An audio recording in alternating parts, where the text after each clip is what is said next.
सत्यम शिवम सुंदरम 78 की classic film Raj Kapoor साहब की। मगर इस फिल्म में लता मंगेशकर ने गाने से इनकार कर दिया था। अगर लता जी इस फिल्म के अंदर नहीं गाती क्या इस फिल्म का संगीत धूम मचाता, ये भी सोचने वाली बात है। तो लता जी को कैसे मनाया राज कपूर ने, फिर ये भी एक अनोखी बात थी। जी हाँ, इसका संगीत दिया था लक्ष्मीकांत प्यारेलाल ने, ये आप सबको मालूम है। क्या हुआ था, लता जी ने क्यों इनकार कर दिया था इस फिल्म में गाने के लिए और कैसे राज कपूर साहब ने मनाया, बताऊंगा मैं आपको इस वीडियो में। बने रहिएगा वीडियो के एंड तक मेरे साथ। अगर यूट्यूब पे आप मेरा चैनल देख रहे हो, मेरे चैनल को सब्सक्राइब कीजिएगा। अगर आप फेसबुक पे हो तो मेरे पेज को फॉलो कीजिएगा, जितना हो सके इस वीडियो को शेयर कीजिएगा। नमस्कार, मैं महेश कोहली, बॉलीवुड संगीत के सफर से। जी हाँ दोस्तों, 1978 में सत्यम शिवम सुंदरम आई थी। ये अपने गीतों के लिए भी जानी जाती है और अपनी कहानी के लिए भी जानी जाती है। सत्यम शिवम सुंदरम की रचना हो चुकी थी जब ये फिल्म आई थी 1978 में, उससे 30 साल पहले, जब राज कपूर साहब ने आग बनाई थी। आग के अंदर लड़का झुलस जाता है और सत्यम शिवम सुंदरम के अंदर लड़की झुलस जाती है। जब आग बनाई थी राज कपूर साहब ने, तभी से फैसला कर लिया था इसके उलट एक और वो फिल्म बनाएंगे जिसमें लड़की की कहानी होगी, यानी लड़की झुलस जाएगी। तो उन्होंने तब से प्लान कर लिया था एक ऐसी लड़की जिसकी आवाज़ खूबसूरत है मगर वो रियल ज़िंदगी में बदसूरत होती है। तो पहले कहते हैं सत्यम शिवम सुंदरम में वो लता जी को लेना चाहते थे बतौर एक्ट्रेस, मगर राज कपूर साहब के कुछ बयान ऐसे आ गए, उन्होंने मीडिया से कह दिया वो एक ऐसी फिल्म बनाने जा रहे हैं जिसमें एक लड़की है, उसकी आवाज़ बड़ी खूबसूरत है मगर निजी ज़िंदगी में वो बदसूरत होती है। अब बदसूरत वाली बात लता जी को अखर गई थी, इसलिए उन्होंने इस फिल्म में बतौर एक्ट्रेस काम नहीं किया, ऐसा कहा जाता है। मगर सिंगिंग के लिए इस कारण उन्होंने मना नहीं किया। सत्यम शिवम सुंदरम के अंदर उन्होंने जो गाने से इनकार करा था उसकी वजह कुछ और थी। क्या वजह थी? जी हाँ, मैं बता रहा हूँ आपको। सत्यम शिवम सुंदरम में प्लान की थी राज कपूर साहब ने, तो लता जी उनकी खास गायिका थी, तो उन्होंने वादा किया था लता जी से, जब भी वो आग की उल्टी कहानी बनाएंगे, मतलब आग में लड़का झुलस जाता है और सत्यम शिवम सुंदरम में लड़की झुलस जाती है, जब भी वो आग की दोबारा से रीमेक करेंगे, कहानी को उल्टा करेंगे, तो उसमें वो संगीतकार लेंगे हृदयनाथ मंगेशकर को, यानी लता जी के भाई को, क्योंकि गुणी संगीतकार थे हृदयनाथ मंगेशकर। उनका स्टाइल अलग था, भावों को समझते थे, डीप म्यूजिक दिया करते थे, क्लासिकल बेस्ड म्यूजिक दिया करते थे हृदयनाथ मंगेशकर। तो राज कपूर ने इसलिए लता जी को कह दिया वो जब भी सत्यम शिवम सुंदरम बनाएंगे उसमें वो लेंगे हृदयनाथ मंगेशकर को। खैर साहब, वक्त वो आया कि जब राज कपूर साहब ने प्लान की सत्यम शिवम सुंदरम, तो मुकेश जी उस समय जिंदा थे जब सत्यम शिवम सुंदरम की प्लानिंग हो रही थी। तो मुकेश जी उनके खास दोस्त, बड़े सिंगर, तो मुकेश जी ने भी उनको सलाह दी, उनको याद दिलाया आप एक काम कीजिए, इस फिल्म के अंदर संगीतकार लीजिए हृदयनाथ मंगेशकर को। कहते हैं राज कपूर साहब ने किया भी ऐसे ही, उन्होंने लता से बात की।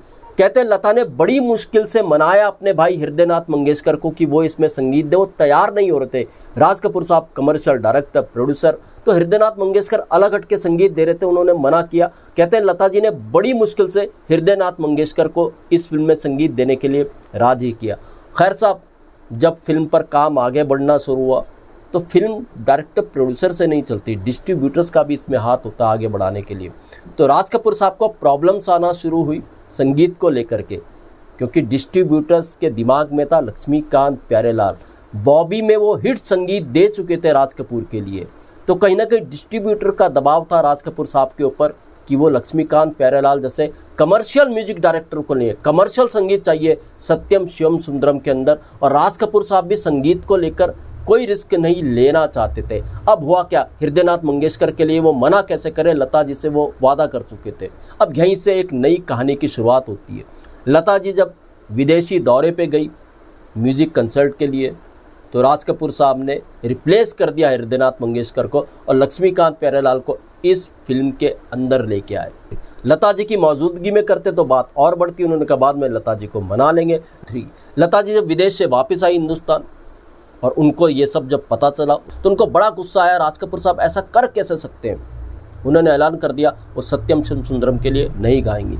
अब राज कपूर साहब भी मनाने में माहिर, उन्होंने लता जी को काफ़ी मनाया, कई बार बात की कि देखिए कलात्मक फिल्म है, आप इसमें गाइएगा, जो हुआ है वो मैंने ठीक किया है, इसका संगीत अलग तरीके का था इसलिए लक्ष्मीकांत प्यारेलाल को लिया, अगर आप नहीं गाएंगी तो मैं आपके घर के बाहर धरना दे दूंगा। कहते हैं ऐसा तक राज कपूर साहब ने कहा, मगर लता जी तब भी नहीं मानी। तो फिर कैसे मानी लता जी? इसके लिए एक प्लान बनाया राज कपूर साहब ने। जी हाँ, सत्यम शिवम सुंदरम का टाइटल सॉन्ग लिखा था वरिष्ठ गीतकार पंडित नरेंद्र शर्मा ने।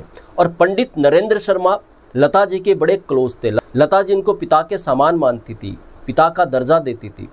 तो उन्होंने पंडित नरेंद्र शर्मा से बात की कि पंडित जी आप ही कुछ बात कीजिए लता जी से, आपकी बात वो मानती हैं। तब पंडित नरेंद्र शर्मा ने लता जी से बात की, उनको सब समझाया कि देखो आप गाइए, इस फिल्म के अंदर कलात्मक की फिल्म में ये बताना ज़रूरी है कैसे लता जी मानी। उन्होंने यही समझाया कि कलात्मक फिल्म में आप इसमें नहीं गाएंगी तो फिल्म आगे नहीं बढ़ पाएगी, गीत हिट नहीं होंगे। इस तरीके से लता जी मानी। और कई बार लक्ष्मीकांत प्यारेलाल ने भी कई इंटरव्यूज़ में इस बात को कहा, उनको नहीं पता था यार कि हृदयनाथ मंगेशकर वाली बात कुछ इसमें थी, और बड़े असहज हो रहे थे जब उनको पता चला हृदयनाथ मंगेशकर इस फिल्म के लिए संगीत दे रहे थे, अब वो आ गए। तो लक्ष्मीकांत प्यारेलाल ने भी इस बात का खुलासा कई बार किया, ऐसा कहा जाता है ऑन द रिकॉर्ड ये सब बातें हैं। खैर साहब, लता जी को मनाया गया। अब गुस्से का आलम देखिए लता जी को, जब इसका पहला गीत रिकॉर्ड हुआ था, इसका टाइटल सॉन्ग सत्यम शम सुंदरम, तो राज कपूर साहब स्टूडियो में मौजूद थे। तो राज कपूर साहब ने लता जी को कहा अरे ताने वाने लीजिएगा। लता जी ने कहा अगर आप स्टूडियो के अंदर है तो मैं इस गीत को पूरा तानों से भर दूंगी, कृपया स्टूडियो के बाहर रहिए। राज कपूर साहब रिकॉर्डिंग स्टूडियो से बाहर गए।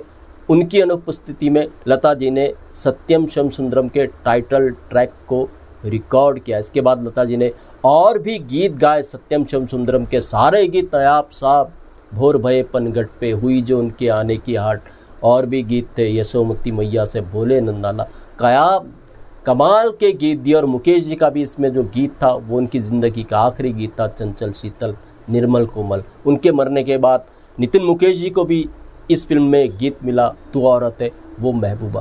क्या वजह थी लता जी ने सत्यम शम सुंदरम में गाने से मना कर दिया था, मैंने बताया इस वीडियो के ज़रिए आपको। उम्मीद करता हूँ ये वीडियो आपको अच्छा लगा होगा। ऐसे वीडियोस, ऐसे किस्से मैं आपके लिए लेकर के आता रहूँगा। फिर मिलूँगा किसी और वीडियो में किसी और किस्से के साथ। तब तक महेश कोहली को दीजिएगा इजाज़त। Bye, good luck and take care.